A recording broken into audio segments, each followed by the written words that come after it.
Hello friends, welcome to Karka Kastra YouTube channel. So in this video we are going to see about balance sheet. So this balance sheet comes under the financial statement as per section 129 of the Companies Act 2013. So in balance sheet we have two important terms. One is asset and another one is liability. So asset in simple terms means any property or cash or amount in bank. So anything, any amount which we want to receive or which we are having is known as asset. In case of liability, if you see any amount which we need to pay is known as liability. It is in a simple term meaning. Okay. In terms of accounting, if you see, there are a lot of items which will be under the liabilities and under the assets. Now we are going to see each one of them. The first one, if you see, equities and liabilities. Under that, shareholders fund. So capital is the lifeblood of any business. Without capital we can't do anything. So any amount received from the shareholders is known as share capital. And second one, reserves and surplus.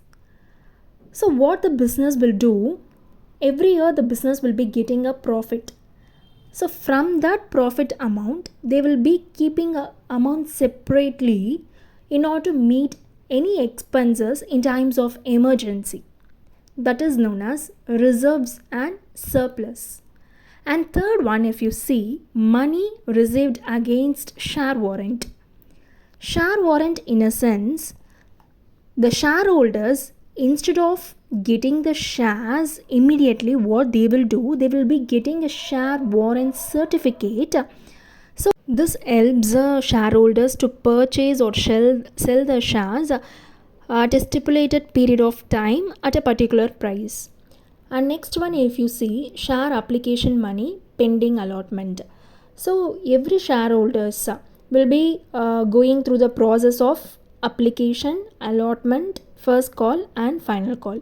If any one of the shareholders fail to pay the allotment money but they have paid the application money, so in that case the amount which we need to receive will be coming under the equities and liabilities side. Okay. And next one is non-current liabilities.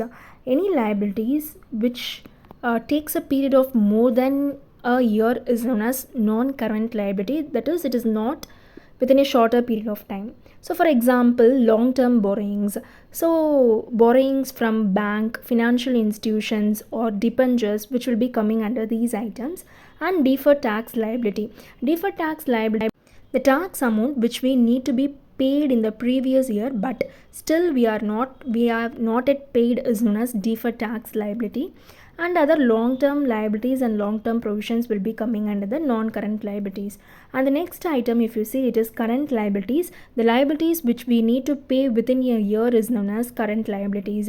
For example, they have given short-term borrowings. Any amount which we received for a shorter period of time is known as short-term borrowings. For example, bank overdraft or short-term borrowings from bank and other financial institutions. And next one is trade payable. Trade payable includes both bills payable and sundry creditors. So bills payable means any goods which we have purchased without paying the amount and we yet to be paid within a period of time is known as bills payable. And trade creditors is the suppliers who have supplied the goods and later we have to make payment. So to those suppliers, creditors, we have to make payment is known as sundry creditors. So sundry creditors and bills payable will be coming under the heading trades payable. Under current liabilities, for example, outstanding expenses. So any amount which is outstanding, for example, rent, salaries outstanding, which we need to be paid within a shorter period of time will be coming under the current liabilities. So these are the items which comes under liabilities. And now we are going to see about assets. So under assets we have two categories. One is non-current assets and another one is current assets. Under non-current asset, first one is fixed assets. The assets which we hold for a longer period of time is known as fixed assets. So under that, if you see tangible assets and intangible assets. Tangible assets, in a sense, the asset which we are able to touch, see, okay, those assets will be coming under the tangible. For example, if you see land and building, plant and machinery, equipments, so these items. And next one is intangible asset, the asset which we cannot touch, which we cannot see, but we can feel it. For example, goodwill, patent, copyright, trademark, so these are intangible assets. And next one, capital work in progress. So if any building is in progress or any machinery is in assembling process, then it is known as capital work in progress. And next one, if you see intangible assets under development. So if your company is in a starting stage, the goodwill or the good name of the company or reputation as in still a progress stage, so that is known as intangible assets in progress. And next one, if you see non-current investment. So if you are making investment for a longer period of time, it will comes under non-current investment. Deferred tax asset. So in equity side we have seen deferred tax payment. Here deferred tax asset. If we pay the tax amount earlier, then it is known as deferred tax asset. And long-term loans and advances, if we have paid given loan to some other companies, then we have to receive it in future, so it comes under the asset side. And other non-current assets. Under current assets, if you see current investment, which is for a shorter period of time, and inventories in a sense stocks, so closing stock will be coming under this.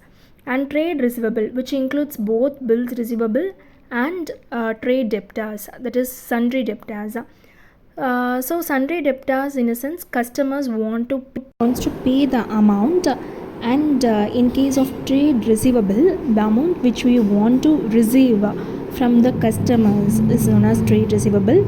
And in case of cash and cash equivalents, the amount which we have in our bank accounts and as well as in our hands is known as cash and cash equivalents, which all these cash will be related to the business, not our personal cash.